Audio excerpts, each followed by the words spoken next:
Good evening and thank you for joining us. I'm Jackie Crea. Glad you're here. I'm Mark Stewart. Tonight, we've extended our first alert action day for powerful and damaging winds across the Front Range and into the high country. Right now, meteorologist Stacey Donaldson is telling us wind gusts will hit 85 miles per hour overnight. But first, let's get out live to Denver 7's Jason Grenauer. He's in Georgetown.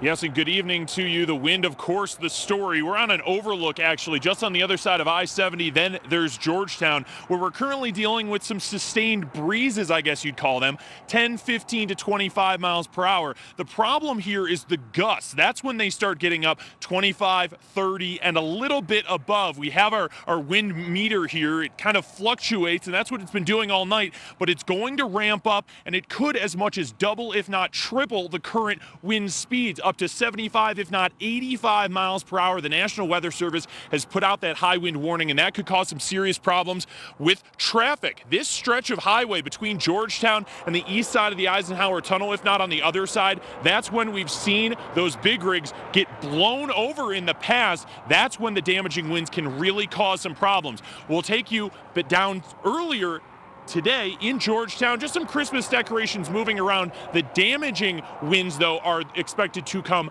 a little bit later on today. And for when they will get here, how long they will last, how damaging they could be, we'll send it back to the First Alert Weather Center and meteorologist Stacey Donaldson.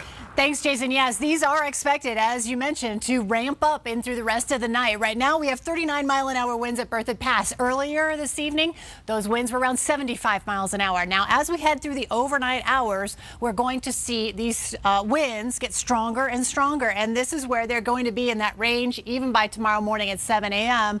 between 60 and 80 miles an hour. And we have a high wind warning in effect for these areas just off to our west, so not only along I-70 up toward Georgetown, but up toward Berthoud Pass as well, and along 40. So this is where the high wind warning is. We also have high fire danger farther to the south because of these high winds. The winds between 50 and 80 miles an hour as you go up in elevation to the mountains, and then 20 to 35-mile-an-hour winds here across the Front Range. Our overnight lows tonight will be in the 20s. The wind chill factor even colder than that, but we also have a chance for some snow in our future, and we'll talk about how that may affect your holiday coming up in a bit. All right, Stacey, a lot to contend with, and we do expect the winds to pick up overnight and early tomorrow morning. So when you wake up, turn on Denver 7 to get the first alert on the powerful winds, the possible damage, and any traffic restrictions. We are live starting at 4:30 in the morning.